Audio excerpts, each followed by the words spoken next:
Have you ever done therapy? I mean, I've done therapy myself. And I remember you talked about anger management after that last jail stint.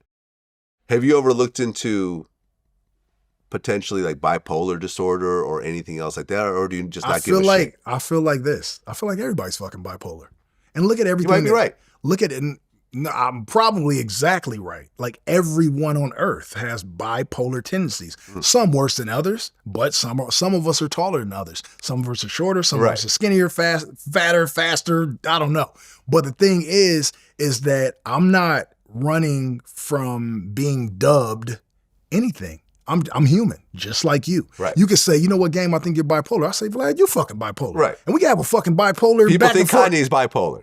They think Kanye's bipolar. And he says that I'm bipolar. Right. He feels it's a superpower for him. Right. And this is not an insult on any fashion. I'm just saying everyone has their own thing. A lot of times artists, they're just different, which is what makes them the artists that they are. But think about this. Let's think about who is diagnosing people or saying that a person is this way, right? Let's just take Jim. Let's say Jim says Vlad ain't shit. Who the fuck is Jim? Let's just do that. And then let's move on, because we can just all point. And that seems to be what the fuck the rhetoric is for, human behavior across the board, all nations, all religions, all colors, creed, everything. Everybody's just pointing the finger at everybody and getting mad at stupid shit. And we're all pretty much the same, other than like the color of our skin or the way that we grew up or what ethnicity we are. But like, fuck that, all that judgment shit. I'm not in judgment of nobody, neither are you. We can say shit and we do judge people, but it's just some human behavioral fucking pattern shit. We just do it. Some people mean shit by it, some people don't. You know what I'm saying? Well, speaking of 50, you were in the club video shoot. Right. Were you there when Suge Knight showed up with the crew of Mexicans? Fuck yeah. And I was there with the homies. So it was like every time, and Suge, I think Suge got a podcast or some shit. Right. Suge will tell you, every motherfucking time that I ran into him, I stood on 10 toes. It could have been me versus Suge. And obviously I'm sitting here and, he's alive, so it never went to a point of no return, but I'm from Compton too. So that Suge shit never scared me like it did other people. Now, I'm not saying that Suge wasn't Suge and he didn't have niggas with him and he ain't about that shit, because Suge will push the issue.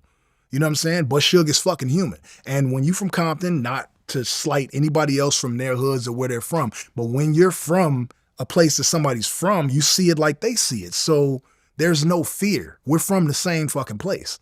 You know what I'm saying? So when Suge was putting his press down on whoever, and he had Bunch Real and Heron and those real niggas that I knew personally with him, that was some scary shit. I'm just saying, for every Bunch Real and every Heron and every Suge, there's this guy and that guy on the other side of the track. So, it wasn't no thing.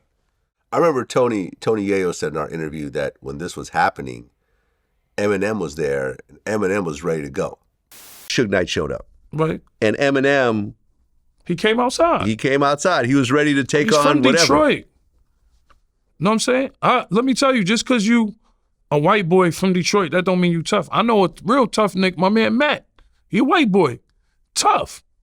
My man Littles, he's black, but Detroit, it's like anywhere else. It's a hard upbringing. Oh yeah, for sure. You saw it. But he should have been ready to go. M's not a gangster rapper, man. He's M. He's an MC. He's unconfrontational. When I say ready to go, not mean run away. He was ready to confront the situation. Yeah, that's what I'm saying. Yeah. You didn't let me finish. What I'm saying is that M is non-confrontational. He's not a beef. He's not a real he's not like fucking old Beanie Siegel. You know what I'm saying? He ain't walking around with the strap ready to up it and just pop shit. But he's from Detroit.